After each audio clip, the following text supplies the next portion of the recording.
कठिन राह पर सहज उड़ान अपने अंतर्मन के इस यात्रा में एपिसोड नंबर 2 में आप तमाम अभिभावकगण और प्यारे प्यारे बच्चों को मेरा नमस्कार और बहुत प्यार।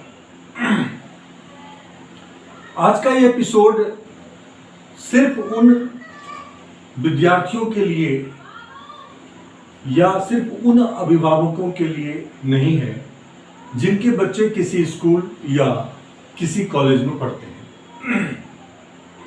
बल्कि ये एपिसोड समर्पित है उन तमाम बच्चों के लिए और जो उनके मार्गदर्शक जो पेरेंट्स हैं उनके लिए, जो कहीं न कहीं किसी न किसी गुण को सीखते हैं या सीखने जाते हैं, जिसके पीछे उनका अपना व्यक्तिगत मकसद है कहीं तक पहुंचने का। मनुष्य के पास एक विशेष प्रकार का जो है एक कोशिका पाया जाता है जिसे कहते हैं न्यूरॉन, जो हमारे शरीर के अंदर में एक इलेक्ट्रिक वायर की तरह होता है, जो उसमें विद्युत का संचार करता है।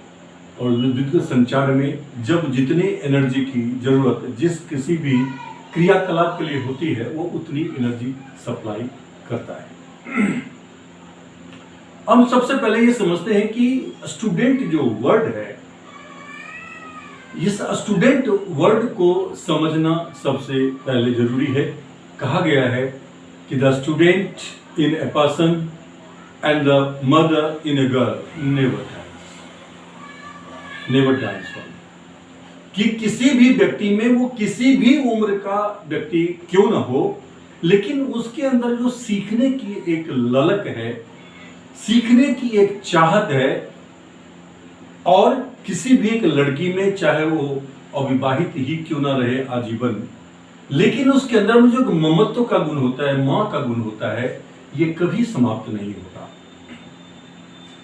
और जब जब हम कुछ नया चीज सीखते हैं, हमारे अंदर एक नयापन आता है, और उस नयापन से एक परिवर्तन होता है, और वो परिवर्तन हमें ऊपर की ओर, that takes us to the upward direction, ऊपर की ओर हमें उन्नत करता है, विकसित करता है, पहले से बेहतर बनाता है।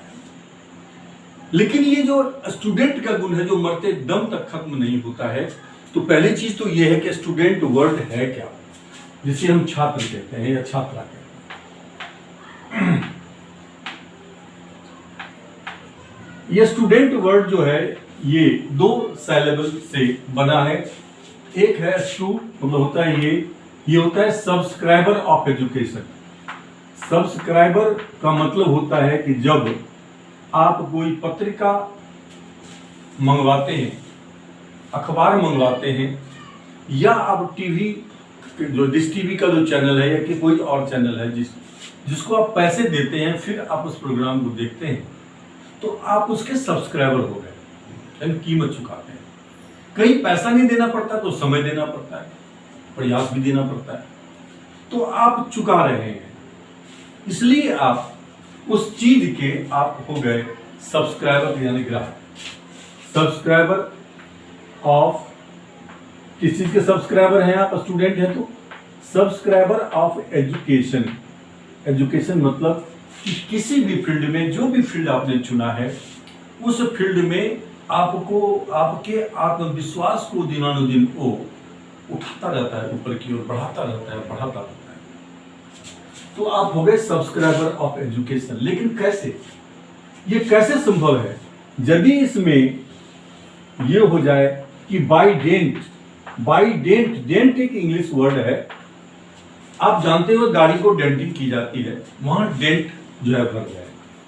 डेंट का मतलब होता है कि ठोक कर, पीट कर, जैसे भी है उसको समतल बनाकर, और फिर उसके अंदर एक छेद बनाना।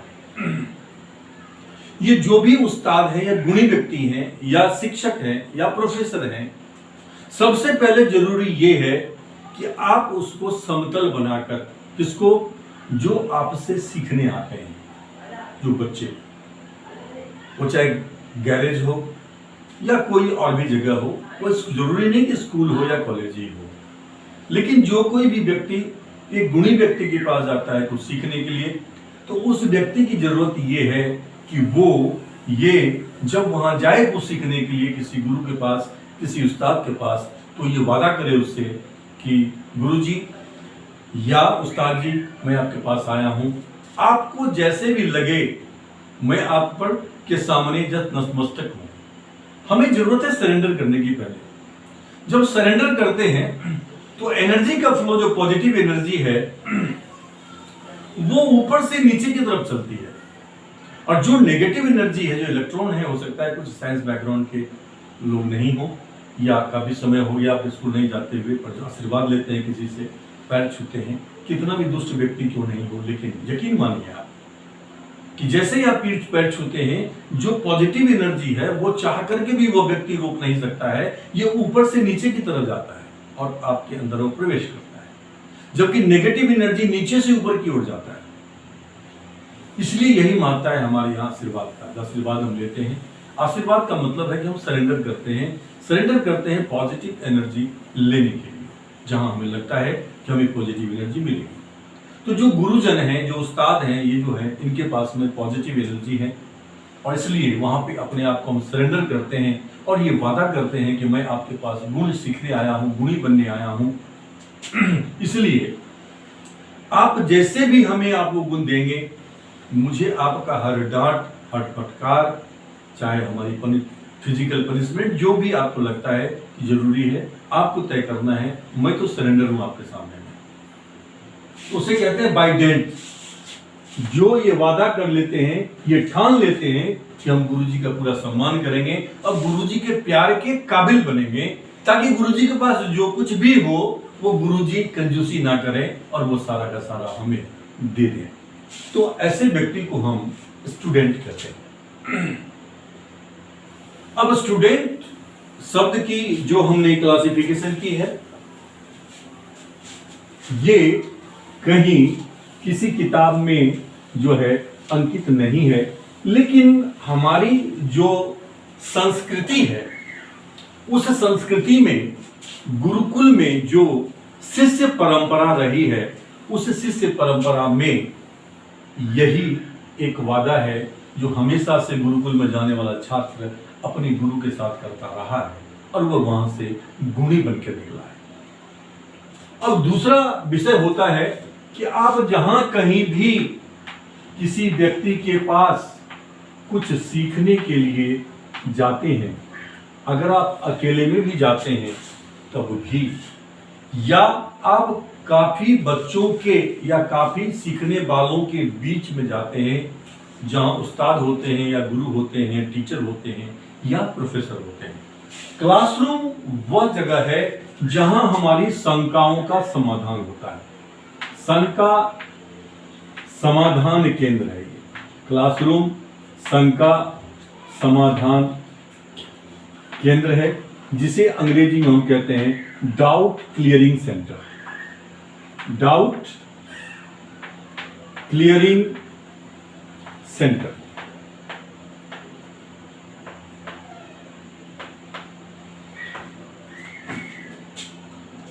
अब ये जो शंका है, ये उत्पन्न कब होता है, या ये डाउट हमारे दिमाग में उत्पन्न कब होता है? जब तक हम कुछ नहीं करेंगे, शंका भी उत्पन्न होने का सवाल ही पैदा नहीं होता है।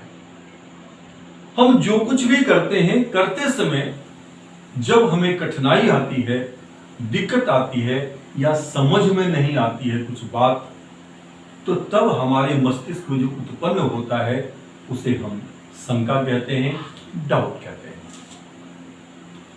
जो बच्चे घर पे अध्ययन नहीं करते हैं, घर पे होमवर्क नहीं करते हैं, उनके मस्तिष्क में तो कोई शंका होगा ही नहीं, क्योंकि वो घर पे सेल्फ स्टडी तो कर नहीं रहे हैं। तो जब कोई बच्चा सेल्फ स्टडी करेगा घर पे, तो सेल्फ स्टडी करते वक्त जहां कहीं उसको कठिनाई आएगी तो वो शंका उत्पन्न करेगा, और उस शंका जो उत्पन्न होगा उसको नोट करेगा कि ये संख्या उसके पास है। और जब वो क्लासरूम में जाते हैं तो चूंकि उनके पास शंका है, तो वो सबसे अच्छा व्यक्ति है जो स्टूडेंट कहलाने के लायक है, क्योंकि उसके पास शंका है। और जिसके पास शंका नहीं है, डाउट नहीं है, क्योंकि घर पे वो कोई होमवर्क या सेल्फ स्टडी नहीं करता है, तो ऐसे स्टूडेंट को क्लासरूम का बहुत ज्यादा फायदा नहीं मिलने वाला है। क्या क्लासरूम को ऐसे स्टूडेंट कभी बेहतर नहीं बना सकते हैं, या क्लासरूम को ऐसे स्टूडेंट कभी परफेक्ट क्लासरूम नहीं बना सकते हैं। एक सिंगल विद्यार्थी अगर सेल्फ स्टडी करके जाता है, अपने डाउट लेकर के जाता है, तो जब वो डाउट्स अपने रखता है क्लासरूम में, तो हो सकता है कि टीचर होमवर्क करके नहीं आया हो।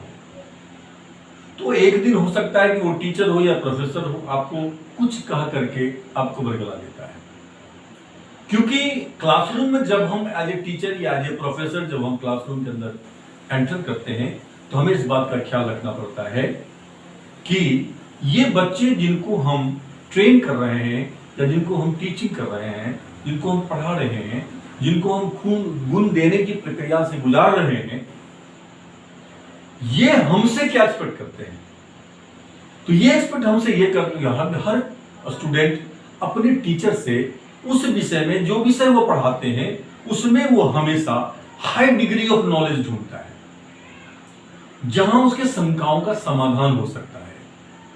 और जब उसे पता चल जाए कि मेरे शंकाओं का समाधान यहां हो सकता है, फिर वह घर पे सेल्फ स्टडी करने में या खोज करने में कोई कमी भी नहीं करता है, क्योंकि उसको भरोसा होता है कि मेरे पास एक ऐसा फैकल्टी है जो मेरे सारे शंकाओं का समाधान कर सकता है। और क्लासरूम के अंदर में जो भी टीचर हैं या प्रोफेसर हैं, उनकी एक मॉरल रिस्पॉन्सिबिलिटी है कि वो घर से क्लासरूम में जब एंटर करे उससे पहले एक गुड स्टूडेंट बन करके अपनी पूरी होमवर्क करे, क्योंकि पता नहीं कौन सा स्टूडेंट कहां से उठा के क्या पूछ देगा। और अगर हम उसके शंकाओं का समाधान नहीं कर पाए और घुमा फिरा के कुछ जवाब देने की कोशिश किए, तो आज की पीढ़ी बहुत इंटेलिजेंट है, वो समझ जाता है कि सर को शायद ये चीज नहीं आती है, तो फिर उसके दिल में जो आपके प्रति रिस्पेक्ट है, वो पहले जैसा रिस्पेक्ट नहीं रह जाएगा। तो ये जरूरी है टीचर्स के लिए भी कि वो क्लासरूम में जाएं तो प्रॉपर होमवर्क करके जाएं, क्योंकि आप एक ब्लैंक पेपर के साथ खेल रहे हैं। कि ब्लैंक पेपर मतलब कि उस पे उसका भविष्य लिखा जाएगा, उस पे आप काली पोतें, चाहे उसको आप चमक पैदा कर दें, पूरा गोल्डन बना दें उस पेज को, ये तो एक गुरु पर निर्भर करता है। और गुरु की महत्ता हमेशा स्टूडेंट से होती है। एक स्टूडेंट अगर सजग हो, ईमानदार हो, तो कोई टीचर अगर होमवर्क करके नहीं आता है, तो वो बाध्य हो जाएगा कि वो उस एक स्टूडेंट की वजह से वो प्रॉपर होमवर्क करके आएंगे क्लासरूम में, जिसका लाभ बाकी जो क्लास के बच्चे हैं उन सबको मिलेगा। ये बहुत इंपॉर्टेंट है। अब अंतर देखते हैं कि जब हम स्कूल में होते हैं तो हमें टीचर पढ़ाते हैं, लेकिन जैसे ही हम कॉलेज में एंटर करते हैं तो हमें लेक्चरर या प्रोफेसर पढ़ाते हैं। लेकिन दोनों का जो स्थान है अपनी अपनी जगह बहुत महत्वपूर्ण है। जो सबसे महत्वपूर्ण स्थान है वो फाउंडेशन में जो टीचर हैं, गुरु हैं, जो आधारशिला खड़ा करते हैं, जो फाउंडेशन देते हैं, वो बहुत मायने रखता है। अब फाउंडेशन जो टीचर हैं उनकी जवाबदेही होती है कि उस बच्चे को डांट के, फटकार के, शारीरिक परिश्रम देकर, क्या कहते हैं, पनिशमेंट देकर, दंड देकर के, चाहे जैसे भी है, ये सोचकर कि ये बच्चे कल को मुझे अपने दिल से बाहर नहीं निकाले, ऐसा मैं क्या करूं? What should I do so that these students should not forget me? They must keep me in their heart forever to his dying day. तो ये सोच के साथ जो टीचर जाते हैं, वैसे सोच के टीचर का जो रिस्पेक्ट है वो कभी भी कम नहीं होता है, और वे बच्चे जिंदगी में कभी उनको अपने दिल से बाहर नहीं निकाल पाते हैं। आज तक जितने बच्चों को मैंने पढ़ाया है उसमें से मैक्सिमम 95% to 96% बच्चे हमारे हाईली सक्सेसफुल रहे हैं, सफल रहे हैं। वो जहां भी हैं मुझे उस पर बहुत गर्व है। अब इसमें कमाल मेरा नहीं है, मैं तो एक सिंपल टीचर था। मैंने तो सिर्फ उसको अपनी क्षमता का ज्ञान कराया। जो डाउट्स लेकर के रेडिली मेरे पास आता रहा, उसकी तैयारी मेरे पास हमेशा पहले रही और मैं उसके डाउट्स को क्लियर करता चला गया। और जब उसे अपनी क्षमता का पता चल गया तो फिर वह रुका नहीं, चलता रहा और अपनी परिश्रम से उन सबों ने अपने आप को साबित किया। तो क्रेडिट जाता है उन सारे बच्चों का जो सक्सेसफुल है, और उसी अनुभव के आधार पर मैं आपसे ये बातें कर रहा हूं। टीचर में प्रोफेसर में क्या अंतर है कि टीचर को एक बच्चे के बॉडी लैंग्वेज, उसकी एक्टिविटी, सब चीज का ख्याल रखना पड़ता है, उसके हिसाब से उसके साथ डील करना पड़ता है। कभी अकेले में बुला के डांटना या कभी क्लासरूम में ही पनिशमेंट देना, सबके सामने उसकी इंसल्ट करना नहीं है। उसके अंदर के वो जो गुड ईगो है, पॉजिटिव ईगो है, उसको जगाना है। डांटता तो उसी को है माँ बाप जो बच्चे अधिक जवाबदेह होते हैं। जो बच्चे जवाबदेह नहीं होते, कोई भी माँ बाप उससे कुछ कहना भी नहीं चाहता है।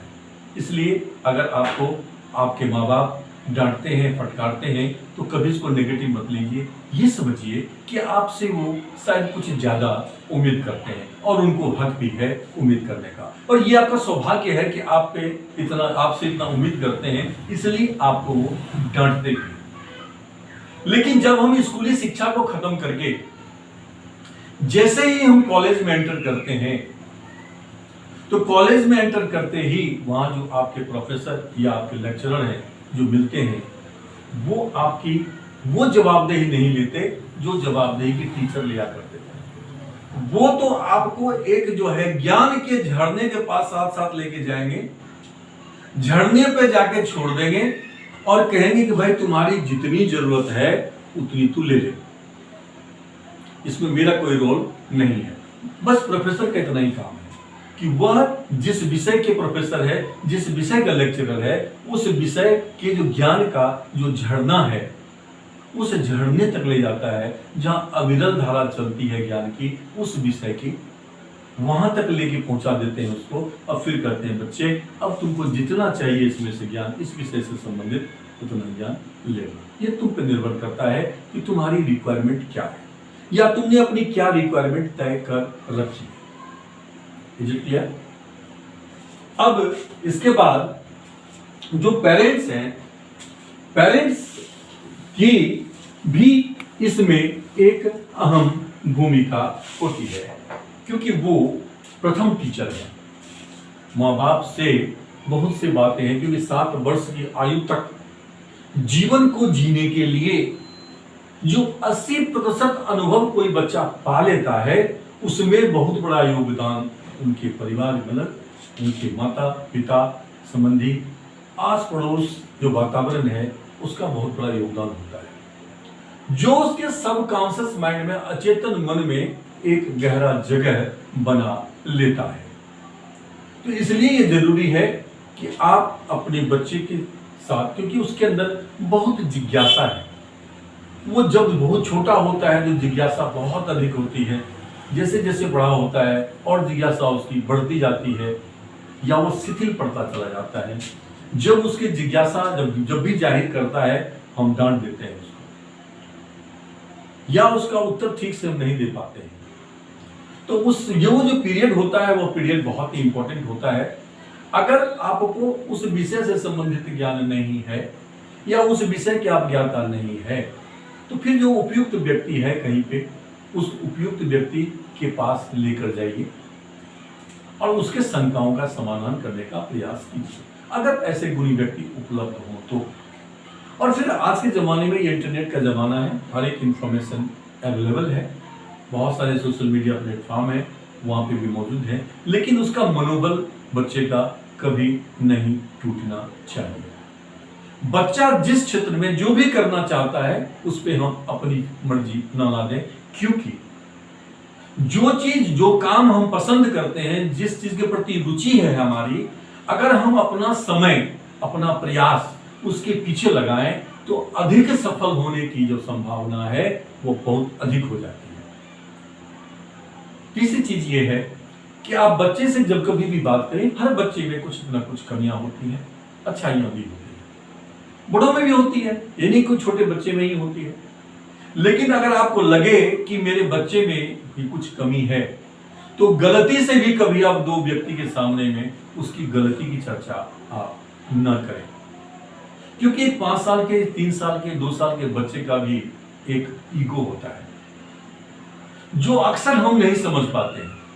जब कभी भी हम 2 आदमी, 3 आदमी, 4 आदमी के सामने में, परिवार के लोगों के सामने में अपने बच्चे को डांटते हैं और उसको निकम्मा साबित करने का कोशिश करते हैं, तो चूंकि वो आश्रित है आप पे, इसलिए वो कुछ नहीं कहेगा।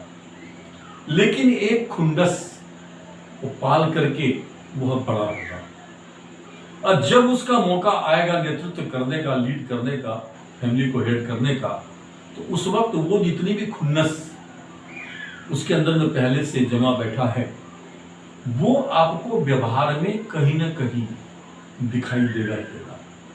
तो यही कारण है कि आज के समय में जो लोग कहते हैं कि बच्चे बात नहीं सुनते, ये नहीं करते, वो नहीं करते, आप बच्चों को बचपन से मित्र बना करके तब व्यवहार करके देखिए, क्योंकि आपका बच्चा का जो भी आईक्यू लेवल है, गॉड गिफ्टेड जो आईक्यू लेवल है, वह आईक्यू लेवल आप चेंज नहीं कर सकते। अगर पड़ोसी के या घर में किसी और के बच्चे का आईक्यू लेवल बहुत हाई है, तब भी आपका बच्चा ही भविष्य में भी आपके लिए एकमात्र बेहतर विकल्प है जो आपके काम आएगा। अपने बच्चे को उस हिसाब से आप विकसित करें। कितना भी व्यस्त कार्यक्रम हो, आपका काम करने का शेड्यूल हो, लेकिन कभी भी समय मिले तो बच्चे के साथ बैठे, उसके उम्र का बन करके उससे बातें करें, उसकी क्या नजरिया है, उसके नजरिए को जानने की कोशिश करें, और उसका नजरिया आपको लगे कि सही है तो उसका पूरा समर्थन करें। ये बहुत जरूरी है।